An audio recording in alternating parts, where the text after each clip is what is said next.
As Lisa said, BKI announced our half-year results yesterday. It was a bit of a mixed bag if you look at it in totality. So on page 3 of the presentation, you'll see there we've split the result into 2 segments as we usually do. One before specials, one after.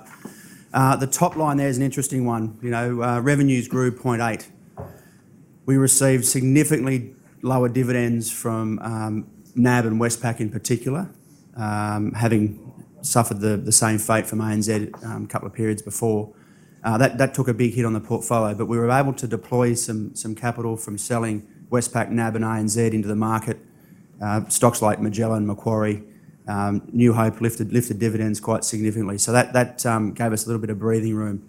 But unfortunately, like most retail clients of yours, we're receiving less for our cash.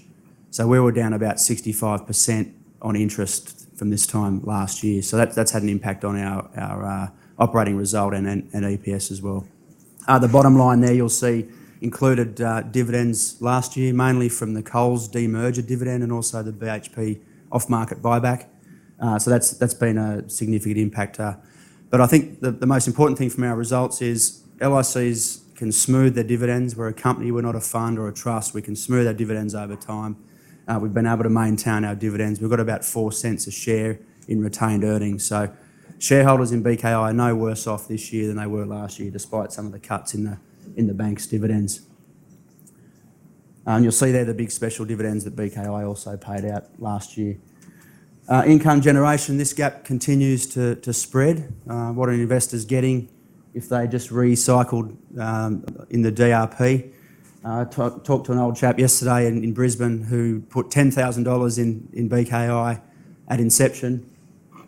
Hasn't taken a dividend yet. He's missed 2 capital raisings. He reckons he's got 98,000 shares by doing nothing. So not a bad result at $1.72.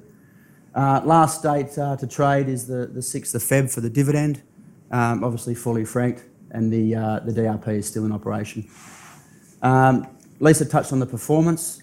I think more importantly, the longer term performance of anything above 10% for a traditional LIC is pretty good going. This is contributors to performance. Some interesting stocks on this slide. The stocks on the left are the ones that we do own. Some of them done very well. The ones on the top right there, the stocks that we don't own, some of them have done amazingly well. Some of them we don't own, some of them we probably won't ever own. CSL is probably going to be the biggest stock in the market. But just to put it into perspective, when you're running a company and a business like BKI, you can't just focus on growth. You've got to focus on earnings, profits, dividends. So to put that in perspective, a 6% holding in CSL in BKI is about equivalent to what we've got in CBA. Income post-tax from CSL would be about $400,000 a year. We get about $4.5 million from CBA. So if we'd gone market weight on CSL, we would have had to cut our dividend quite considerably, which is probably not what most of our shareholders want. Fortescue, Rio, we've probably missed the boat short term there, but the longer term prospects still look good for those guys. We do own BHP. We're a little bit underweight, which has hurt us, and obviously being overweight New Hope has hurt us a lot as well. Important, we talk about this a lot, but important in moments like this to remember your process as a fund manager. You can't just be reactive and try and stick big yielding stocks in the portfolio just to try and please your retail shareholders. You've got to be true to word and make sure that you keep investing the same way as you've done the last 16 years. Very important. Reducing exposure to the banks, as I said, ANZ, Westpac, NAB, we've all divested them. We've added a little bit to CBA. It's now about 15% of the portfolio. So you can see there the position's halved over the last couple of years. We also exited Boral and Caltex. We got a bit sick and tired of the negative results that they were producing and the underperformance. And the other increases there on the left of the page. You see some themes in a few of them. Macquarie Financial, but also infrastructure, APA, Transurban Sydney Airports. We still like energy. Woodside and BHP we added to. Cimix, another infrastructure stock. And then we've cherry-picked some of the better quality companies out of some sectors like retail with Harvey Norman, manufacturing and Amcor in their packaging in particular. And Evans Dixon, we bought a fair stake of shares there of ex-employees for about 85 cents. I think they're $1.15 now, so we've done pretty well out of those guys. That's the portfolio. Might come to that at the end, Tim, just to take some questions. But a couple of things we want to just highlight. Things that are a little bit concerning for us is the actual market multiples, probably about 20 times now. If not, it's probably only 19.5, which is historically very high. But the fact that these lower interest rates and lower earnings from interest is continuing will put pressure on the market multiples.